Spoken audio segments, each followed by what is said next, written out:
In the spring of 1846, Hollowest Plantation, nestled in Dupin County, North Carolina, teetered on the brink of financial ruin. Its sprawling tobacco fields had produced modest yields, and the merchant bank that financed the estate had threatened foreclosure. Nathaniel Vance, a widower in his mid-40s, faced the stark reality that all his inheritance and careful management could vanish overnight. Yet Nathaniel had resources, cunning, and a willingness to exploit every opportunity and person to protect what he claimed as his own. On the morning of February 2, 1846, a quiet drama unfolded in the upstairs chamber of Hollowest. Elizabeth Vance, Nathaniel's only child, was recovering from childbirth, though her labor had been shrouded in secrecy and shame. The baby she had delivered was not the product of any husband or consensual union. Rather, Nathaniel had arranged circumstances so that Elizabeth, vulnerable and confined, had been impregnated by one of the enslaved men in his household. These men, 11 in total, were selected and manipulated to serve his perverse objectives. What had occurred was not merely personal abuse, but a calculated exploitation, a violation sustained under the shadow of legality and the absolute power Nathaniel wielded over everyone around him. The child born that morning would be named Thomas, deliberately given no surname, as enslaved children often had none. Yet Thomas was not enslaved in the traditional sense.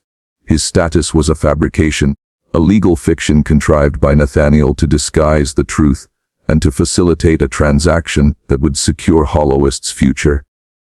Magistrate Calvin Pritchard, a trusted ally, signed the fraudulent birth certificate and affixed his official seal. Dr. Ephraim Stokes, the attending physician, added his signature, lending the appearance of legitimacy. In those few lines of ink, a lie became law. Thomas was declared property, an asset rather than a child, even though his mother was alive and recovering just upstairs. Elizabeth, confined and medicated, could hear the infant's cries through the floorboards, but was never permitted near him. Her maternal instincts, her own grief, and her fear were suppressed, replaced by confusion and isolation. Only a select few knew the truth.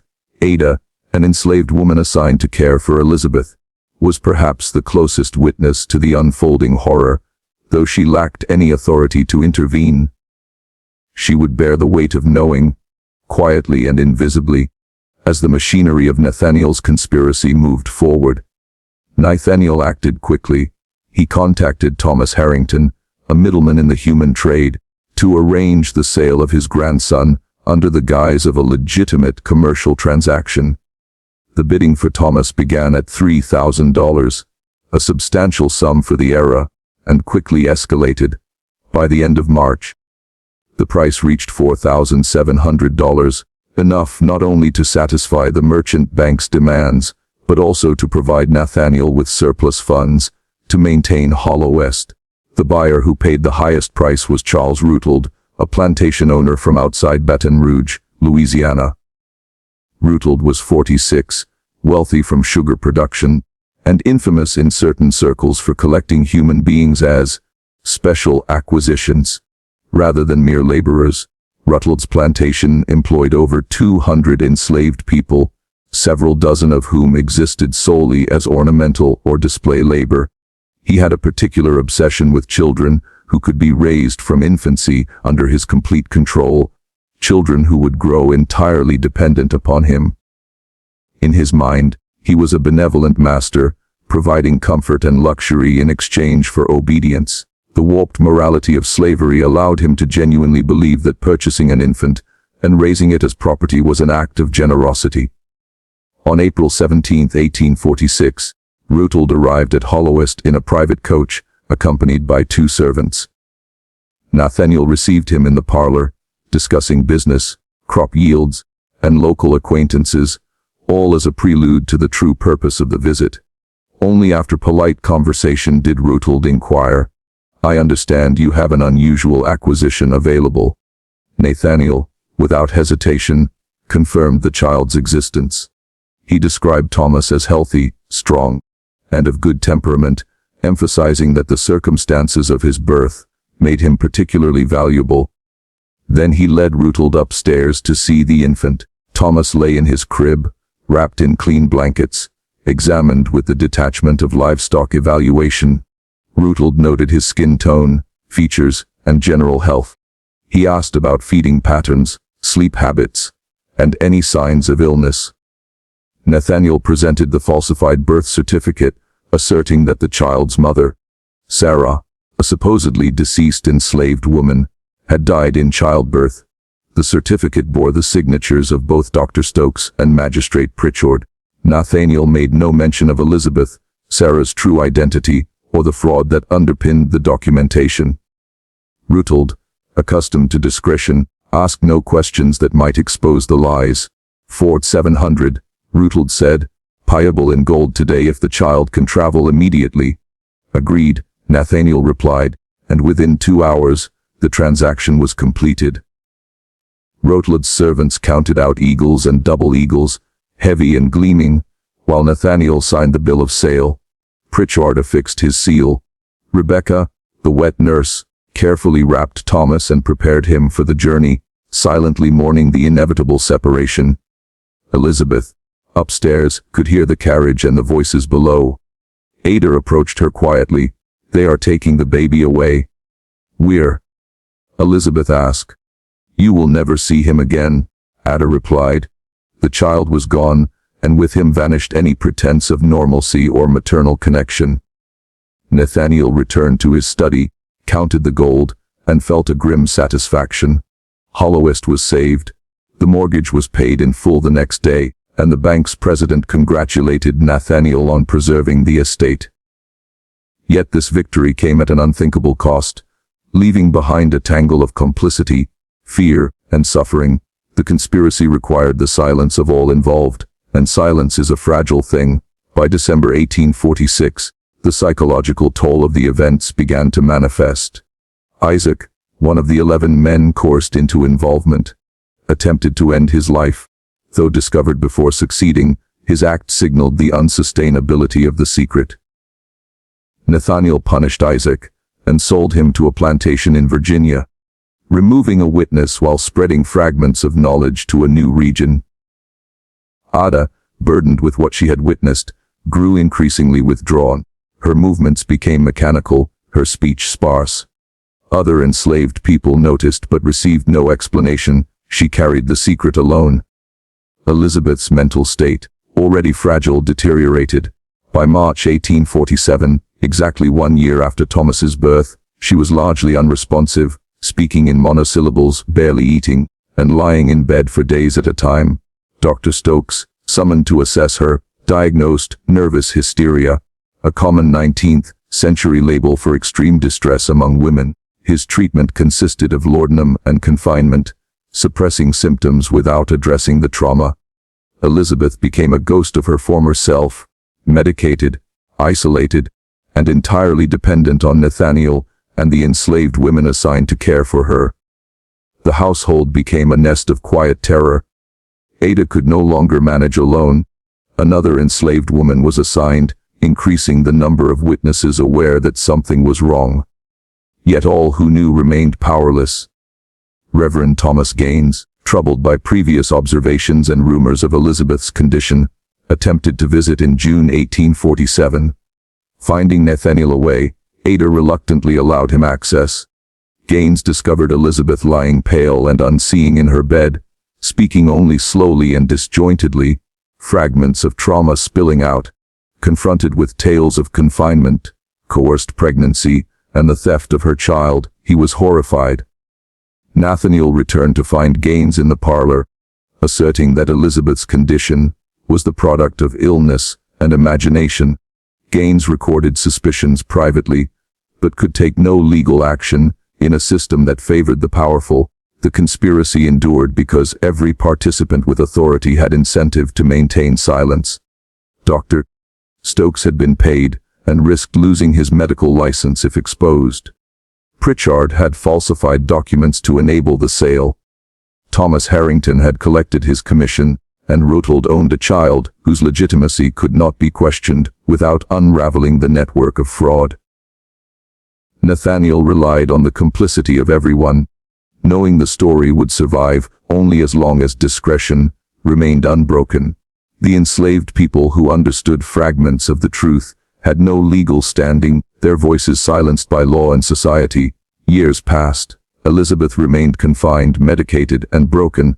Ada aged, carrying the burden of witnessing atrocities she could not reveal. The 11 men involved were gradually sold, scattered, and disconnected from each other and the context of their coerced involvement. By 1850, Hollowest stabilized financially, producing modest crops and maintaining a small enslaved population. Nathaniel appeared outwardly as a widower managing a struggling estate, attending church occasionally, and fulfilling the social obligations necessary for his survival. Yet beneath the surface, the truth remained buried, hidden in falsified documents, sealed records, and the silence of victims.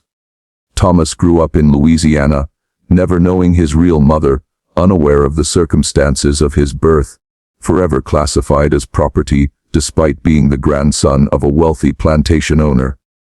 The extent of Nathaniel's scheme, the psychological and physical exploitation, and the calculated legal fraud would remain obscured for decades.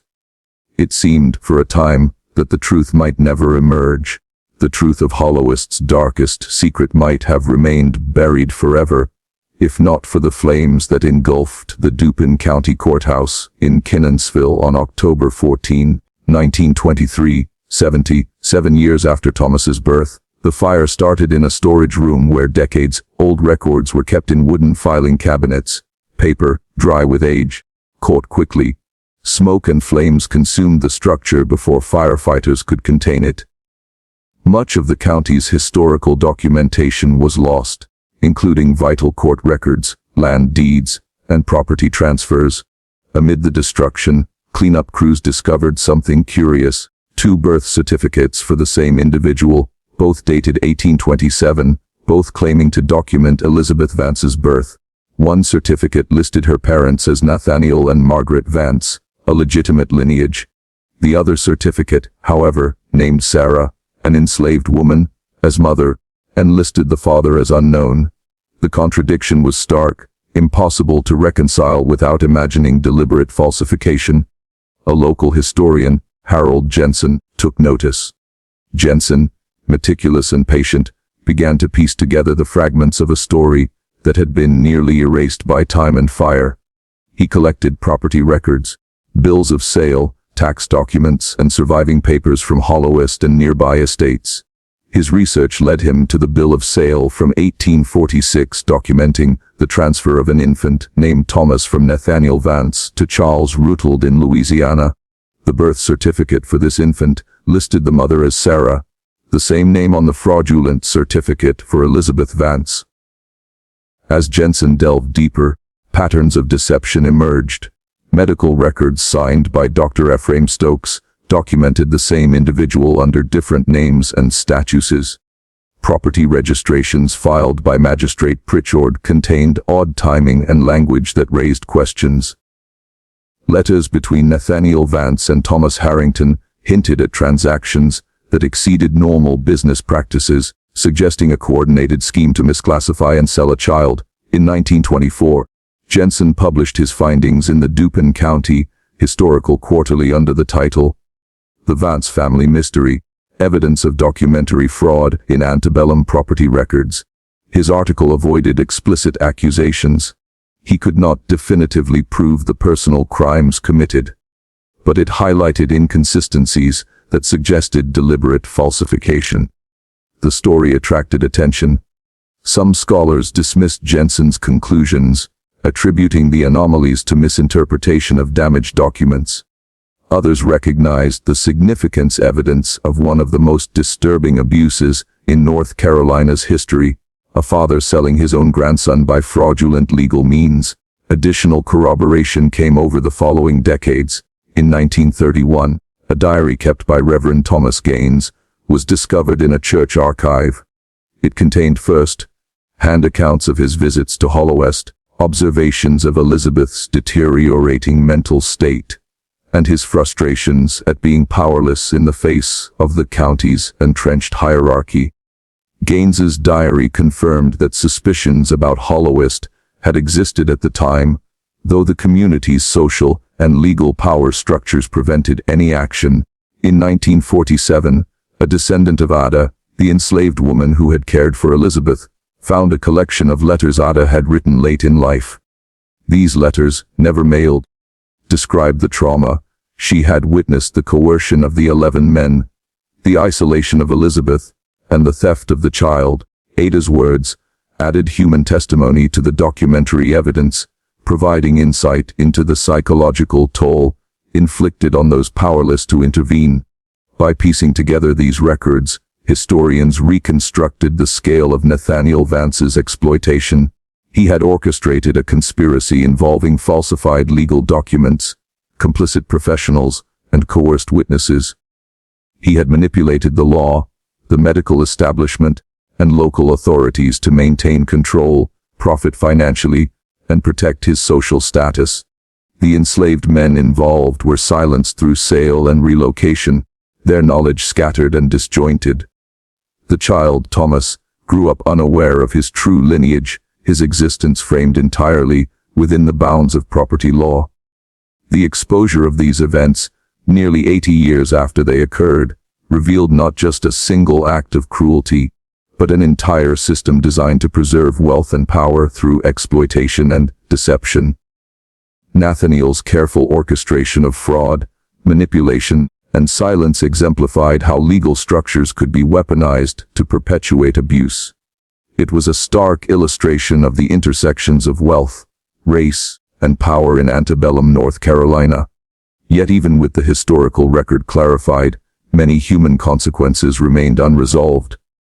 Thomas had lived a life built on lies, estranged from his birth family. Elizabeth had been broken, her health and sanity irreparably damaged by the system that had prioritized property over her humanity. Ada carried her knowledge silently for decades, witnessing suffering she could neither prevent nor reveal. The 11 men coerced into Nathaniel's scheme had scattered, leaving only whispers of their experiences. The impact of these acts stretched far beyond the immediate events, affecting families, communities, and descendants for generations. Historians today recognize the importance of documenting these abuses, not simply to sensationalize the past, but to understand the mechanisms through which human lives were commodified, exploited, and erased. Hollowest Plantation serves as a case study in the extremes of antebellum power dynamics, the manipulation of law, medical authority, and social norms to conceal crimes against the most vulnerable. It highlights the ways in which silenced witnesses, both enslaved and otherwise, can carry the truth for decades, even centuries, until the accidental exposure of records forces society to confront the realities previously obscured. Jensen's research, combined with the discovery of the diary and Ada's letters, finally allowed historians to piece together a narrative that was at once tragic and illuminating. It revealed not just individual acts of cruelty, but a systemic pattern of exploitation that relied on legal fiction, bureaucratic complicity, and social power.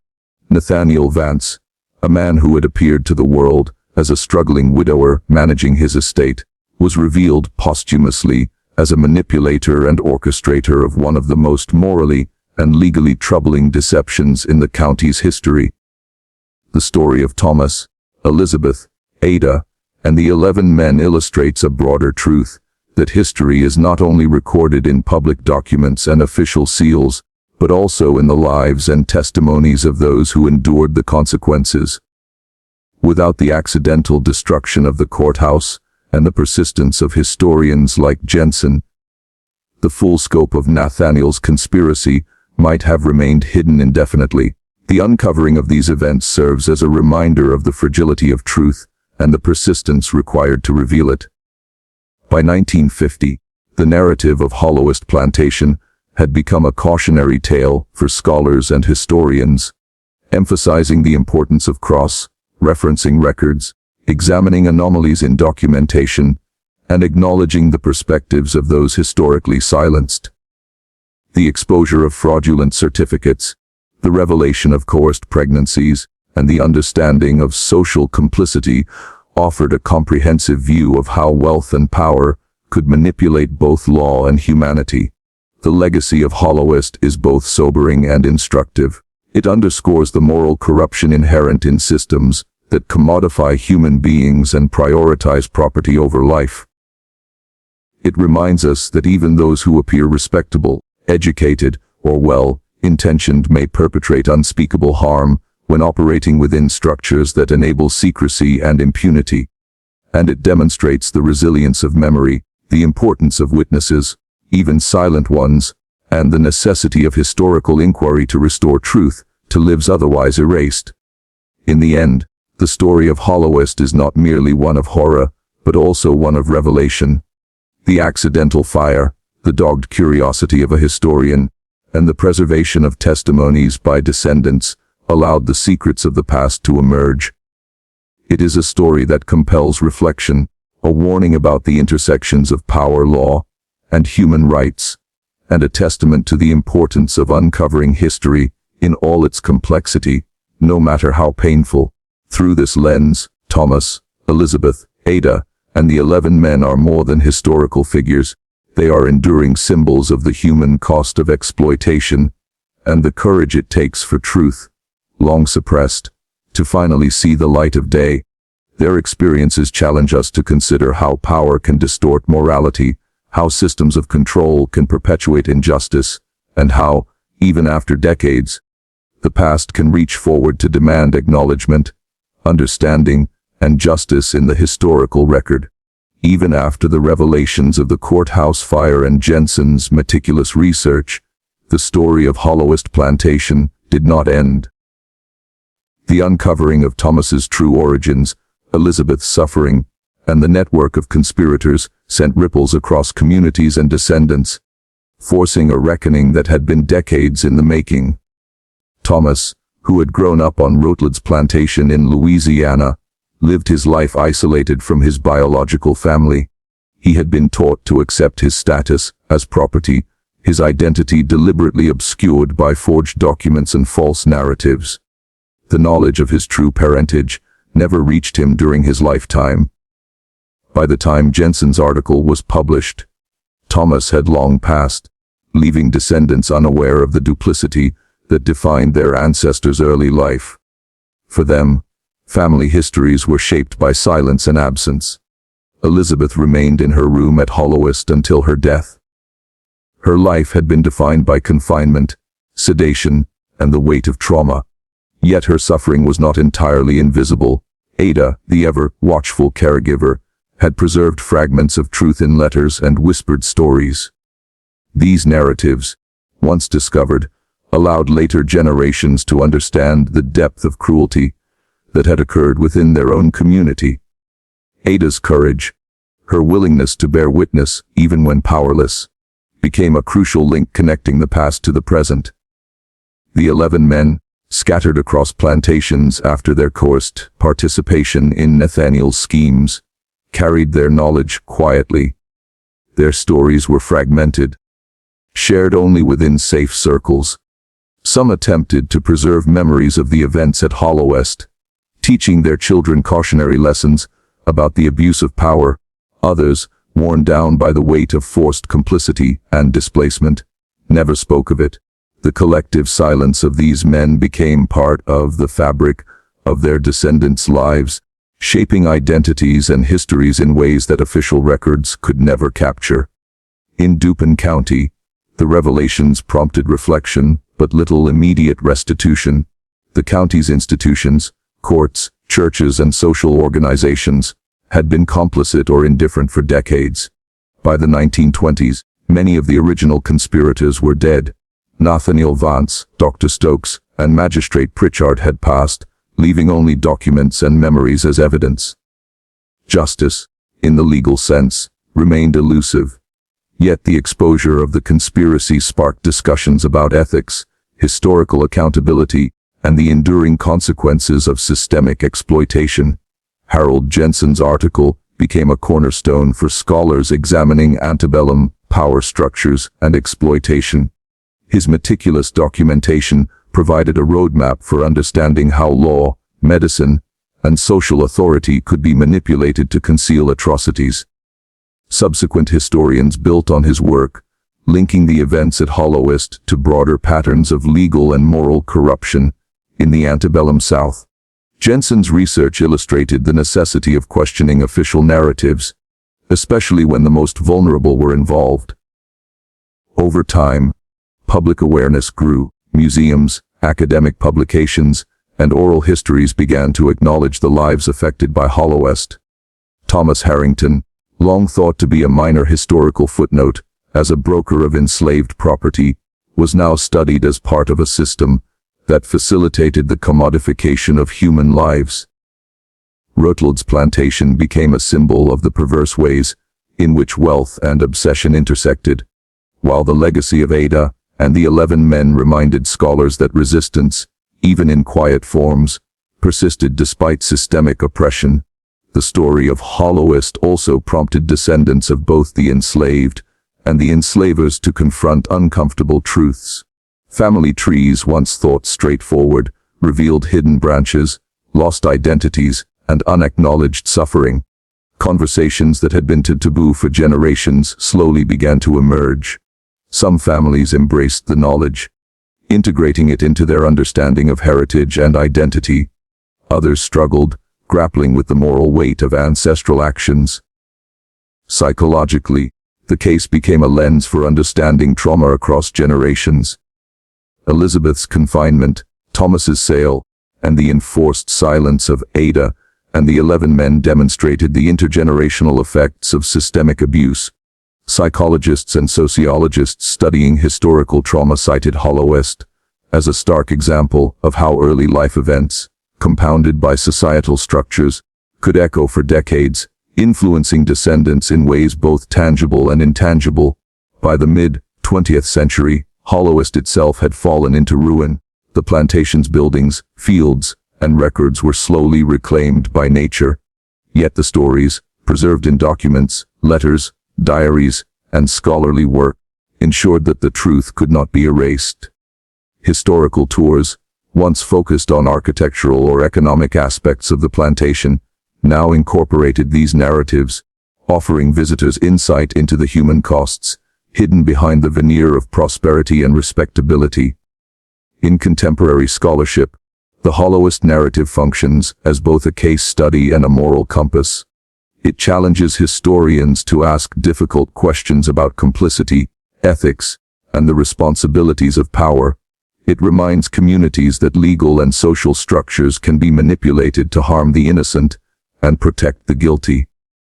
Most importantly, it affirms the necessity of preserving voices that were historically silenced, recognizing that even fragments of testimony, letters, diaries, whispers, can illuminate truths obscured by time and authority. The legacy of Hollowest extends beyond historical scholarship.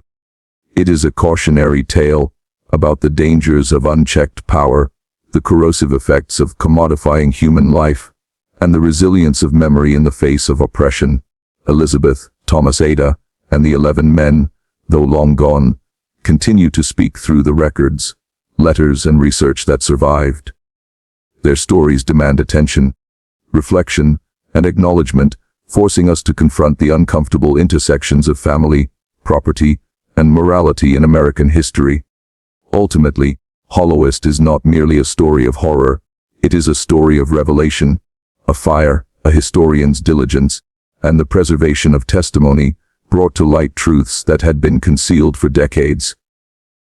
The plantation's secrets, once hidden behind legal fiction and social power, were finally exposed. And while the scars of the past cannot be erased, the act of uncovering and understanding them ensures that the lessons of Hollowest continue to resonate, shaping the way we remember, record, and reckon with history. By the mid-20th century, Hollowest Plantation had become a symbol not only of historical atrocity, but also of the resilience of truth. Scholars, journalists, and descendants of those affected increasingly recognized the importance of documenting what had been concealed for generations. The story of Nathaniel, Vance, Elizabeth, Thomas, and the 11 men evolved from a local curiosity into a case study of systemic abuse and the manipulation of power. As more documents surfaced, from Ada's letters to Reverend Gaines's diaries, historians began to piece together the broader implications of Hollowest. The plantation was not an isolated example, but part of a wider pattern in the antebellum South, where law, medicine, and social authority could be exploited to perpetuate slavery, conceal crimes, and protect the interests of wealthy landowners. These revelations forced communities in Dupin County and beyond to confront uncomfortable truths about the foundations of their local histories. Descendants of the enslaved began reclaiming their heritage. Oral histories, previously dismissed as anecdotal, were reevaluated in the context of documented evidence. Thomas's lineage, once thought lost to history, was traced through careful genealogical work, reconnecting families long separated by forced sales and migrations. For many, uncovering these connections was a bittersweet experience. The knowledge of survival was empowering. Yet the legacy of trauma remained undeniable. Educational institutions began to include the Hollowest narrative in curricula addressing American slavery, legal history, and ethics. It became a cautionary tale, illustrating the dangers of unchecked authority and the human cost of societal complacency. Students learned not only about the historical facts, but also about the moral questions raised. How could a father sell his own grandson? How could physicians, magistrates, and neighbors participate in or tolerate such acts? These questions challenged readers and learners to examine systemic complicity in the past and its echoes in the present. Public memorials and exhibitions were later established to honor the lives of those affected by Hollowest.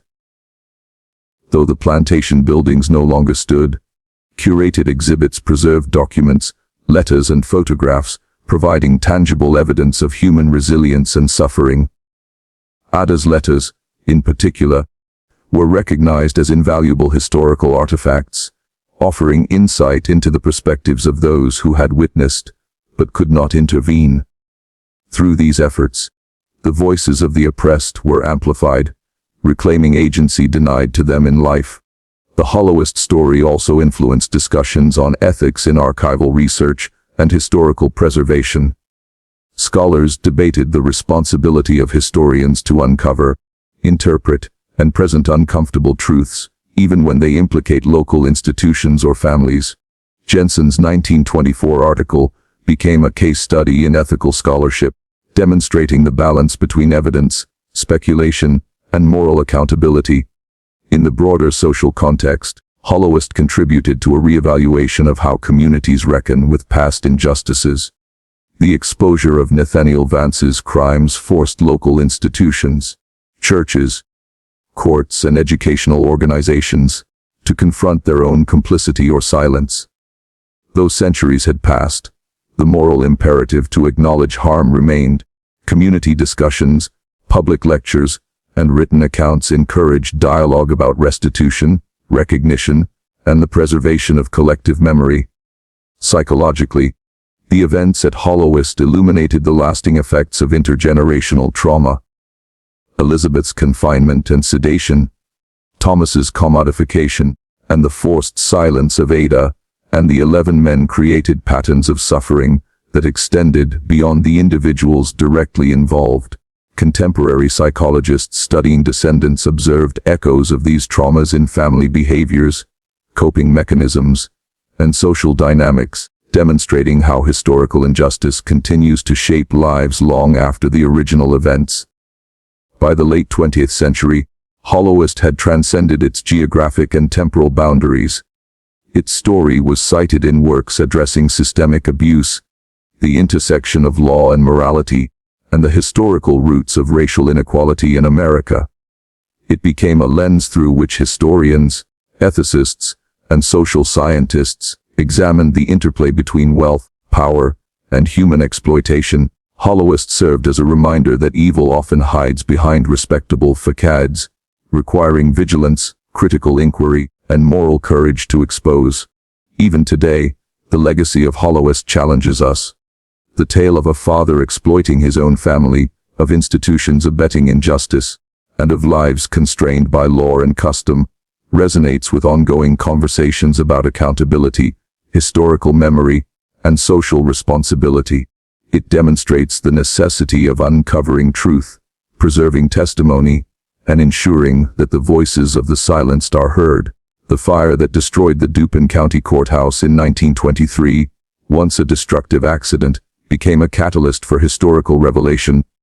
Jensen's research, Reverend Gaines's diaries, and Ada's letters collectively ensured that the story of Hollowest was no longer buried. The deliberate acts of concealment, once so effective, were undone by time, chance, and the persistence of human memory. Hollowest Plantation remains a study in contrasts: cruelty and care, power and powerlessness, silence and revelation. It challenges us to consider how the past informs the present, and how uncovering hidden truths, no matter how uncomfortable, can illuminate not only history, but also our moral responsibilities today. In the end, the story of Thomas, Elizabeth, Ada, and the 11 men reminds us that history is never fully lost. It may be concealed, distorted, or ignored, but with diligence, empathy, and courage, truth can emerge, offering both recognition for the oppressed and lessons for the living. Hollowest stands as a testament to human resilience, the importance of moral vigilance, and the enduring power of memory against the erasure of history. By the mid-20th century, the Hollowest story had begun to ripple far beyond the boundaries of Dupin County. The fire at the courthouse in 1923 had inadvertently shattered the protective layers of bureaucracy, revealing contradictions and inconsistencies that no power could fully erase. Historians like Harold Jensen meticulously pieced together the puzzle of falsified records, fraudulent transactions, and carefully orchestrated deception. His publications, combined with Reverend Gaines's diaries and Ada's letters, ensured that the once hidden horrors of Hollowest would finally be acknowledged in historical discourse. The exposure of Nathaniel Vance's deeds ignited both outrage and reflection. Scholars and legal experts debated the implications of a father selling his own grandson as enslaved property, and the extent to which local institutions had enabled the crime. The case became emblematic of the intersection between wealth, power, and legal manipulation in the antebellum South. Newspapers, journals, and later academic studies highlighted the extraordinary lengths to which influential individuals could shape legal and social reality to serve personal gain, often at the expense of morality and human life. Descendants of Thomas, Elizabeth, and the enslaved men involved began reclaiming their history. Thomas, who had grown up in Louisiana unaware of his true lineage, had descendants scattered across the South. With Jensen's research and genealogical studies, families were able to reconnect, piecing together stories of survival, resilience, and lineage that had been deliberately obscured. For many, these revelations were both painful, and affirming the trauma endured by their ancestors was undeniable. Yet their survival and eventual recognition demonstrated extraordinary endurance. Elizabeth's fate remained a stark reminder of the personal cost of Vance's cruelty. Though she survived into adulthood, her mental and emotional health had been irreparably damaged by her father's actions, her prolonged confinement, and the sedative treatments imposed under the guise of nervous hysteria. Even decades later, historians noted that Elizabeth's story illuminated the gendered dimensions of control and exploitation in the antebellum South. Her silence, enforced by medications and social constraints, was a microcosm of the broader systematic suppression of women's autonomy and voice. Ada, who had borne witness to unspeakable horrors, also left a lasting legacy through her letters. Though she had lived under the weight of secrecy and fear, her documentation provided critical evidence for future historians. Ada's perspective highlighted the moral complexity of survival under oppression. She protected herself and Elizabeth, while simultaneously recording the truth, a decision that ensured historical accountability. Her letters became a focal point in discussions about the ethical responsibilities of witnesses in oppressive systems. The 11 men who had been subjected to Vance's schemes were largely lost to history individually, their lives scattered across plantations in Virginia and Louisiana, yet collectively, their forced dispersal and the fragments of their stories, uncovered decades later, underscored the human cost of systemic exploitation. The displacement of these men revealed how slavery not only stripped individuals of freedom, but also sought to erase knowledge of injustice through physical and social separation. Hollowest's story also prompted critical reflection on legal and ethical structures. The complicity of Magistrate Pritchard, Dr. Stokes, and Thomas Harrington demonstrated how law and medicine could be weaponized to perpetrate injustice.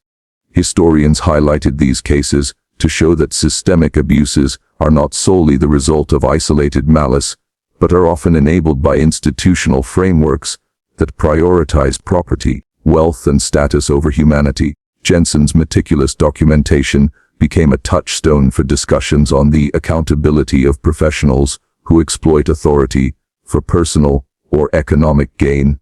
By the late 20th century, Hollowest had been memorialized in local museums, educational programs, and scholarly works. Its story was cited in explorations of slavery, legal manipulation, and intergenerational trauma, serving as both a warning and a guide.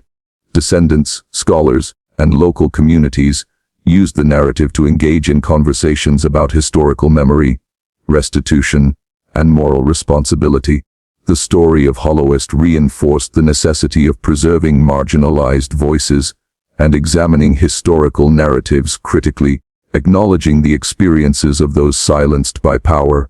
Thomas's lineage, once hidden under layers of fraud and exploitation, became a symbol of resilience. His survival, and the eventual reconstruction of his story, demonstrated the enduring power of truth and the ability of memory to overcome deliberate erasure. While Thomas himself had never known his mother or the circumstances of his birth, his descendants' reclamation of his identity represented a form of justice that transcended legal restitution.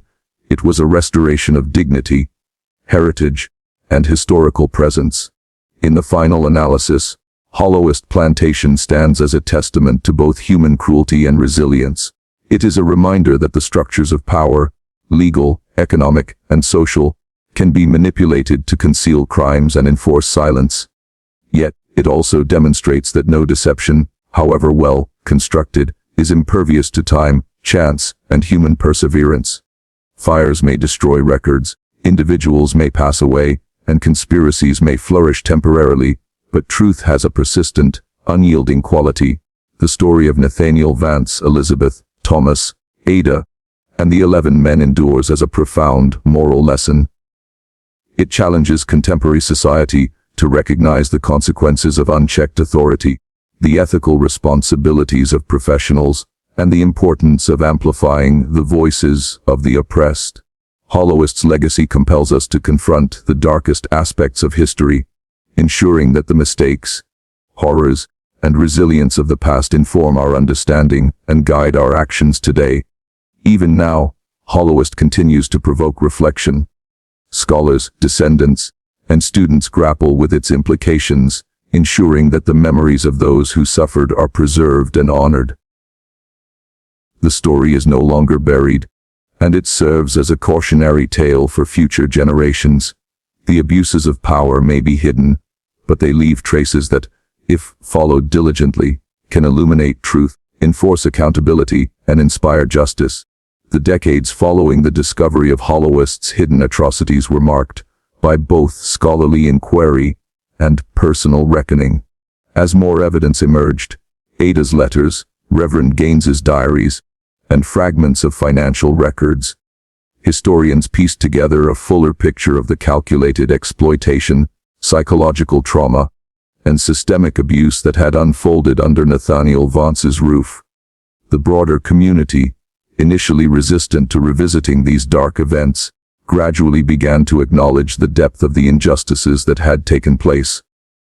Public exhibitions, historical conferences, and academic publications helped transform Hollowest from a whispered local horror into a case study in the ethical failures of power structures. Discussions centered not only on slavery itself, but also on the intricate mechanisms through which law, medicine, and social status were manipulated to conceal crimes.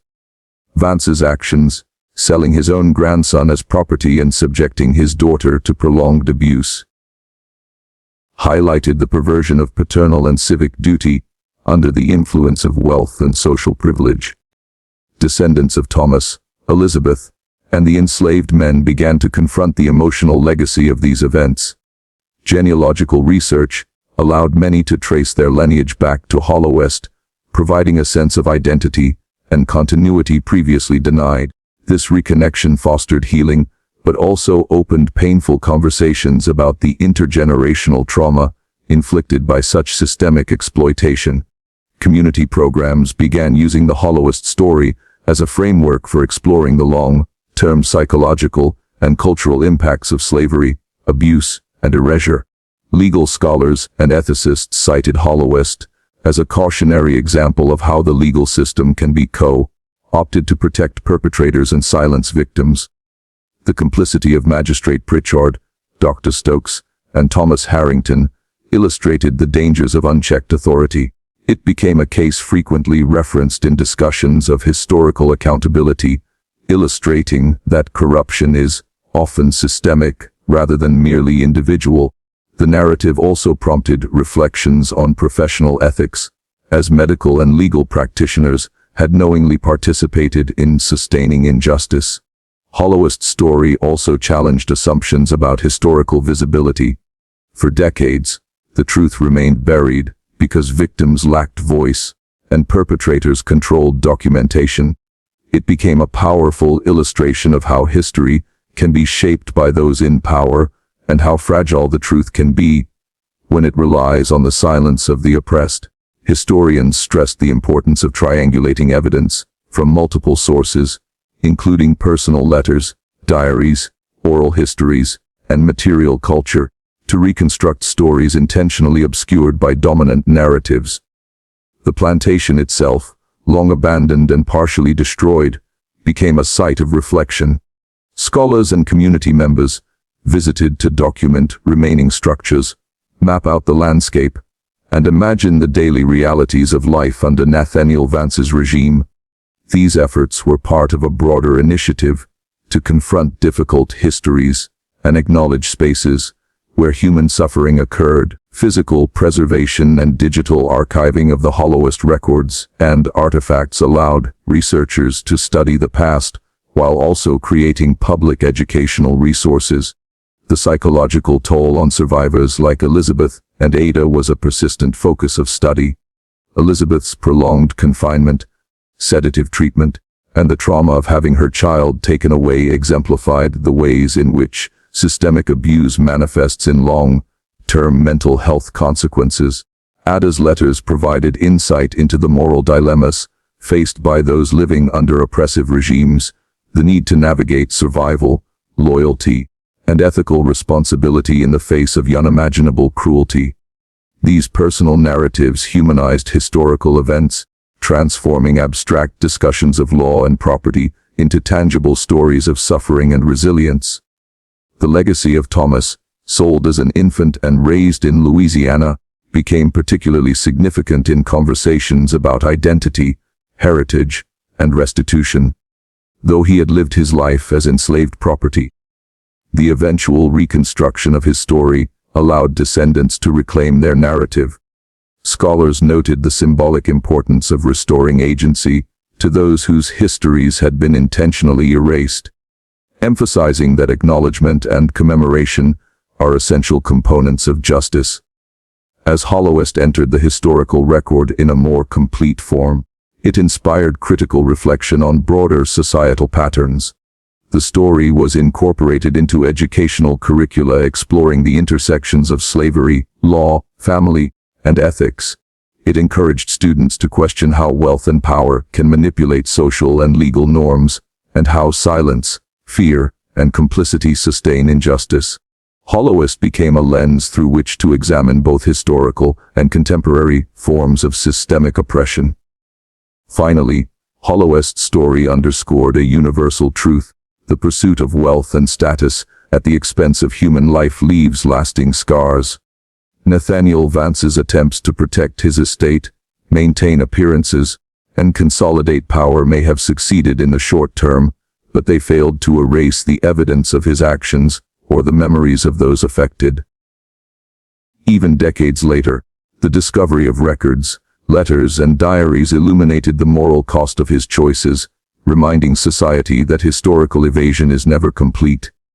Hollowest, once a place of hidden horror, became a symbol of vigilance and accountability.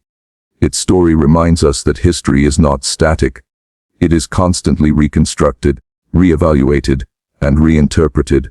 The past cannot remain buried indefinitely, especially when dedicated individuals, through meticulous research and moral courage, work to bring suppressed truths to light.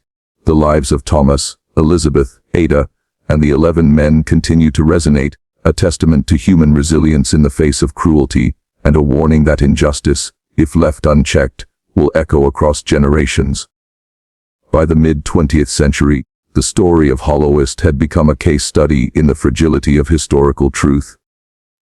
The combination of destroyed records, deliberate falsification, and social silence had obscured the crimes of Nathaniel Vance for generations. Yet, despite the passage of time, the evidence that survived, the diaries, letters, bills of sale, and birth certificates, provided enough fragments for historians to reconstruct the horrors that had occurred. Hollowest had transformed from a functioning plantation into a symbol of moral failure, institutional corruption, and human suffering. Descendants of those affected began to reclaim their narratives. Genealogical research allowed families to trace their ancestry to Thomas, Elizabeth, and the 11 men subjected to Vance's cruel schemes. For many, this process was both painful and liberating. Understanding the full extent of the injustices inflicted upon their forebears brought grief, but it also restored a sense of identity that had been systematically denied. Oral histories preserved within families became invaluable tools for reconstructing the lived experiences that official records had obscured or falsified. Community organizations and historical societies began using Hollowest as a site for education and reflection. Museums displayed facsimiles of the discovered records, and academic conferences hosted panels on the intersections of slavery, law, and ethics. Hollowest became a reference point for discussions about the moral responsibilities of those in power, the dangers of unchecked authority, and the necessity of bearing witness to injustice. Even when doing so comes with personal risk, the story prompted broader societal reflection on how wealth and status can be leveraged to conceal wrongdoing, and how complicity extends beyond individuals to entire systems. Legal scholars also revisited Hollowest, analyzing how documentation and bureaucracy were manipulated to conceal crimes. Nathaniel Vance's scheme demonstrated that legality does not always align with morality, and that law can be weaponized to protect perpetrators and silence victims. These studies emphasized the need for transparency, accountability, and ethical oversight in both historical and contemporary contexts. Hollowest became a cautionary tale. Legal records can be instruments of oppression when wielded without conscience. For historians, the discovery of Hollowest records reinforced the importance of multidisciplinary research. Archival investigation, forensic analysis of documents, genealogical mapping, and oral histories all contributed to reconstructing the story. The case illustrated how historical truths often reside in the margins, hidden in ledgers, diaries, and minor legal filings, and require careful, persistent investigation to surface. It was a reminder that the work of uncovering history is rarely straightforward. It demands courage, patience, and attention to nuance. The moral and psychological legacy of Hollowest extended beyond academia. Mental health professionals and social workers studied the enduring trauma experienced by those who survived the Vance household and their descendants. Elizabeth's prolonged confinement, sedation, and emotional abuse provided a case study in the effects of long-term psychological trauma. Ada's letters and reflections illustrated the moral burden borne by those forced into complicity. The story of Hollowest illuminated how historical trauma reverberates across generations, influencing identity, mental health, and community cohesion. As Hollowest became more widely studied, its story entered public consciousness through books, documentaries, and educational programs. Its narrative challenged the sanitized versions of antebellum history, often presented in textbooks, exposing the moral compromises and systematic abuses that underpinned wealth and social status. Hollowest reminded the public that history is not simply a record of events, but a complex web of human choices, ethical failures, and resilience in the face of oppression. Modern descendants of Thomas and Elizabeth have taken active roles in commemorating Hollowest. Family reunions, memorials, and digital archives have allowed communities to honor the lives of those who suffered, preserve their stories, and ensure that future generations understand the full scope of the injustices committed. These acts of remembrance transform Hollowest from a story of shame and secrecy into one of acknowledgement, education, and resilience. Ultimately, Hollowest stands as a testament to the persistence of truth. Nathaniel Vance's efforts to conceal his actions, manipulate legal systems, and silence witnesses were ultimately insufficient to erase the reality of what occurred. Human curiosity, the courage of those willing to document and question, and the passage of time ensured that the story would eventually surface. The fire at the Dupin County courthouse in 1923, while destructive, inadvertently helped uncover a conspiracy that had remained hidden for nearly 80 years. The lessons of Hollowest resonate today. They remind us that systems of power must be held accountable, that silence and complicity perpetuate injustice, and that the human cost of exploitation can echo across centuries. By studying and remembering Hollowest, society confronts the darkest corners of its past, honors the resilience of those who survived, and reaffirms the importance of ethical vigilance. The story of Hollowest is a warning, a memorial, and a call to action. It teaches that wealth and status do not confer morality, that secrecy cannot protect wrongdoing indefinitely, and that justice, though delayed, can ultimately shine light on even the most carefully concealed atrocities. Thomas, Elizabeth, Ada, and the 11 men are no longer merely names in a corrupted ledger. They are symbols of endurance, witnesses to the human capacity for both cruelty and courage, and reminders that history, no matter how deeply buried, cannot remain hidden forever. Even after historians pieced together the events at Hollowest, the ripple effects of Nathaniel Vance's actions continued to influence the descendants of those involved. Thomas, raised in Louisiana as property, eventually had children of his own. He carried the legacy of his true heritage unknowingly, his identity shaped by a world that had erased his birthright. Generations later, his descendants grappled with the psychological weight of belonging to a lineage obscured by legal and social deceit. For Elizabeth's surviving relatives, the revelation of Hollowest's crimes was both liberating and devastating. The discovery of falsified birth records and the exposure of Nathaniel's conspiracy forced families to re-evaluate genealogical histories that had long been accepted as fact. Questions of inheritance, property, and familial identity surfaced, complicated by the entanglement of enslaved status, legal manipulation, and deliberate obfuscation. This reckoning with the past was not merely academic. It reshaped personal narratives, familial bonds, and cultural memory. Community and regional identity were also impacted. Dupin County, long considered a quiet backwater of antebellum North Carolina, found its history reframed. The exposure of Hollowest challenged local myths of gentility and honor, revealing a darker reality of exploitation and systemic abuse. Public discussions, local museums, and historical markers sought to contextualize Hollowest, not as an isolated atrocity, but as a reflection of broader patterns of power, oppression, and complicity throughout the American South. Education became a crucial tool in preserving Hollowest's legacy. School curricula, university courses, and public lectures used the story to explore intersections of race, law, and ethics.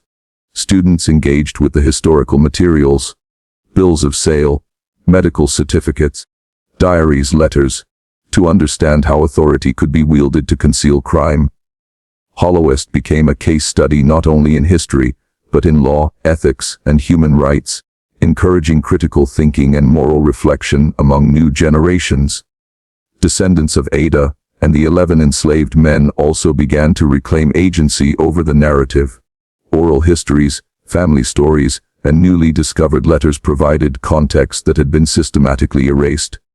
These voices, once silenced, contributed to a fuller understanding of the human impact of Hollowest. They revealed the moral courage required to survive within a system designed to crush autonomy and obscure truth. The act of telling these stories, of preserving memory and bearing witness, became a form of resistance and reclamation. Modern scholars have noted that Hollowest illustrates the enduring consequences of institutional complicity. Legal structures, social hierarchies, and economic systems work together to protect perpetrators and suppress victims. Yet, the eventual uncovering of the truth demonstrates that even well-concealed injustices leave traces, accessible to those willing to investigate. Hollowest stands as a reminder that history is cumulative, that evidence persists, and that moral accountability can extend far beyond the lifetime of those directly involved. In contemporary discussions of justice, Hollowest serves as a cautionary tale. It challenges assumptions about legality, morality, and the social acceptability of power. The story underscores the importance of vigilance, transparency, and the ethical responsibilities of both individuals and institutions. For descendants and communities, the story is a call to remember, to educate, and to confront uncomfortable truths, even when the consequences are painful. Finally, Hollowest reminds us that memory, though fragile, can survive in unexpected ways. The accidental fire at the Dupin County courthouse, the meticulous work of historians like Harold Jensen, and the courage of those who preserved letters and diaries ensured that the story emerged from obscurity. Through education, scholarship, and public engagement, Hollowest has transformed from a tale of secrecy and horror into a narrative of resilience, accountability, and moral reflection. The legacy of Hollowest is not confined to history books. It lives in families tracing their lineage, in communities grappling with the past, and in society's ongoing struggle to reconcile wealth, power, and human dignity. The events that unfolded at Hollowest, horrifying though they were, illuminate both the depths of human cruelty and the enduring strength of those who bear witness. They compel us to confront the uncomfortable truth that the consequences of injustice echo across generations, and that remembering is a form of justice in itself.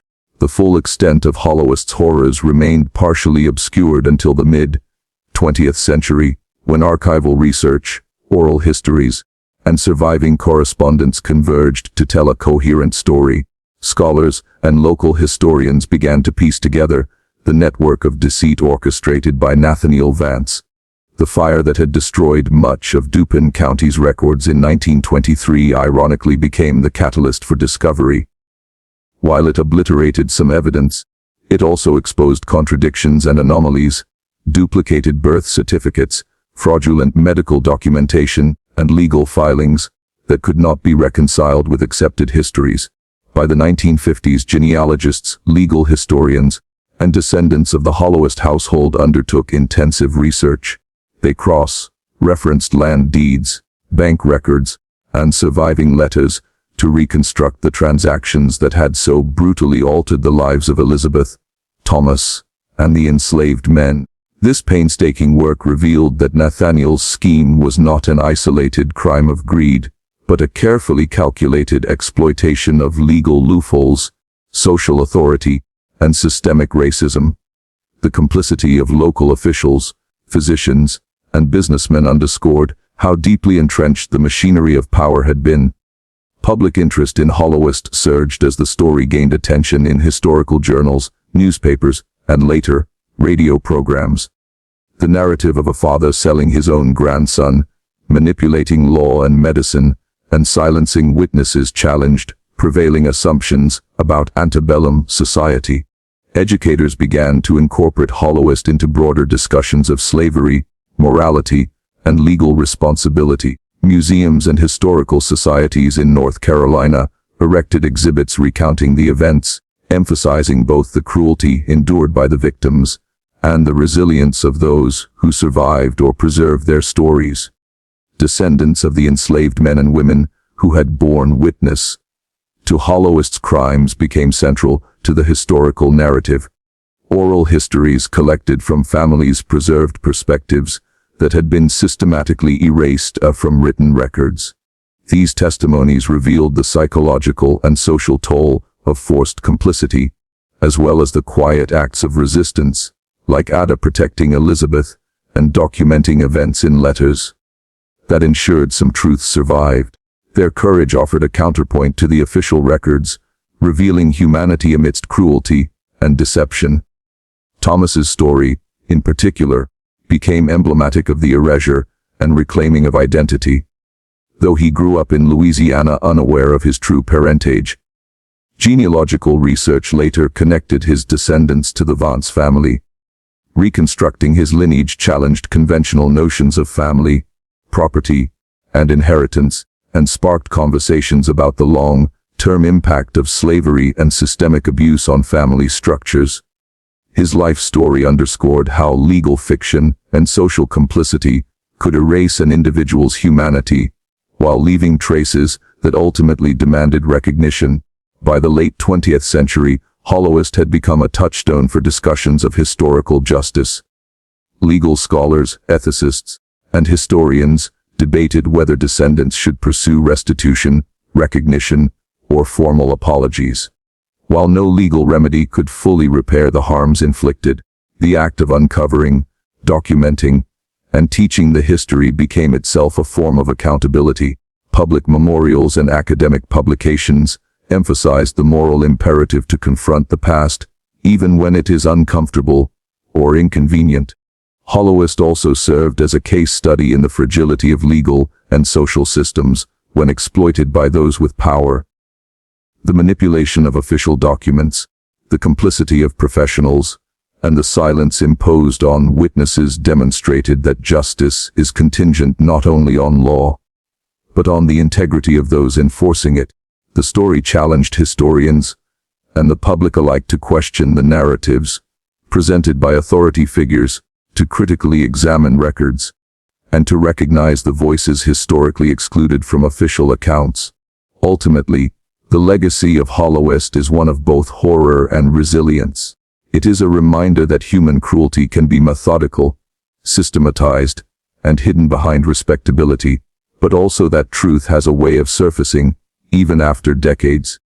The painstaking work of historians, the courage of those who bore witness, and the persistence of descendants ensure that Hollowest will not be forgotten. It remains a symbol of the necessity of vigilance, the importance of moral courage, and the enduring power of memory to challenge injustice. In confronting Hollowest, we are compelled to ask difficult questions about the ways in which society allows wrongdoing to persist unchecked, the responsibilities of witnesses, and the moral consequences of silence. The story serves as a warning, a lesson, and a memorial, not just to the victims, but to the ethical responsibilities of every generation that encounters their history. Though the fire in 1923 initially threatened to erase Hollowest from memory, it paradoxically initiated a chain of discoveries that exposed the depths of deception and cruelty. Today, Hollowest stands as both a cautionary tale and a testament to the resilience of truth. The past, no matter how meticulously buried, will eventually demand recognition, and in acknowledging it, society gains an opportunity to confront injustice, honor those who suffered, and learn the vital importance of vigilance, empathy, and historical honesty. The story of Hollowest did not end with the uncovering of documents, diaries, and letters.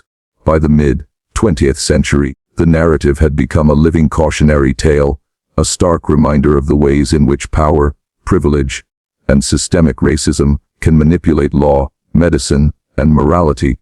Scholars and educators increasingly used the Hollowest case to explore the ethical responsibilities of those in positions of authority. Magistrates, physicians, bankers, and plantation owners alike, descendants of both the Vance family and the enslaved individuals, began to engage in dialogue, driven by a desire to reconcile with the past. Community gatherings, oral history projects, and museum exhibits highlighted not just the atrocities, but the resilience of those who survived. Ada's letters, Reverend Gaines's diaries, and fragments preserved by enslaved families were treated as critical primary sources, giving voice to those long silenced by systemic oppression. The legal and social implications of Hollowest prompted discussions about reparative justice. While formal restitution was largely impossible due to the passage of time, the ethical imperative remained clear: society must acknowledge historical crimes, recognize victims' humanity, and ensure that such abuses are not repeated. Hollowest became a case study in law schools and ethics courses, illustrating how legal systems can be manipulated to serve individual greed at the expense of human life. Thomas's descendants, once unaware of their true heritage, began to reclaim their family history. Genealogical research, combined with DNA testing and historical documentation, allowed them to reconnect with the legacy of Hollowest. These efforts were not merely academic, they were deeply personal acts of remembrance and reclamation. By asserting their history, they resisted the erasure that Nathaniel Vance had orchestrated decades earlier. In local North Carolina communities, Hollowest's history has been commemorated in public history initiatives, including plaques, lectures, and exhibitions. These efforts serve not only to educate the public about the past, but also to honor the courage of individuals like Ada and Reverend Gaines, whose small acts of defiance preserved fragments of truth. Hollowest reminds contemporary society that witnessing injustice carries moral responsibility, and that silence can be complicit. The psychological impact on those who survived Hollowest's horrors cannot be understated. Elizabeth, broken and medicated, became a symbol of the human cost of deception and exploitation. Ada's lifelong vigilance and quiet resistance reflect the emotional and moral labor imposed on those forced to navigate systems of oppression. These narratives emphasize that the trauma of Hollowest extended far beyond immediate victims, reverberating across generations. Hollowest also raises enduring questions about historical memory and the interpretation of evidence. The fire of 1923, which initially threatened to obliterate the story, paradoxically allowed historians to identify inconsistencies and trace the arc of deception. It demonstrates how fragile records can be and how easily truths can be buried when society prioritizes power over justice. Yet it also shows the persistence of evidence, how even fragmented documentation can reveal profound truths decades later. Today, Hollowest is studied not only as a historical case of extreme moral corruption, but also as a lesson in vigilance, empathy, and accountability. It underscores the importance of listening to marginalized voices, scrutinizing official records critically, and understanding the human consequences behind legal and economic systems. In this sense, Hollowest transcends its time and place, offering a universal warning about the dangers of power untempered by conscience. Ultimately, Hollowest stands as both a cautionary tale and a testament to resilience. It challenges society to confront the darkest corners of its past, acknowledge the suffering inflicted, and ensure that the lessons learned are not forgotten. The story of Elizabeth, Thomas, Ada, and the enslaved men is not just history. It is a call to moral reflection, an enduring reminder that truth, though suppressed, will inevitably surface. The legacy of Hollowest continues to shape how historians, educators, and descendants understand slavery, family, and justice. By confronting this history, society honors the victims, recognizes the courage of witnesses, and affirms the necessity of ethical vigilance. Hollowest is a story of horror, yes, but also a story of memory, resilience, and the enduring pursuit of truth.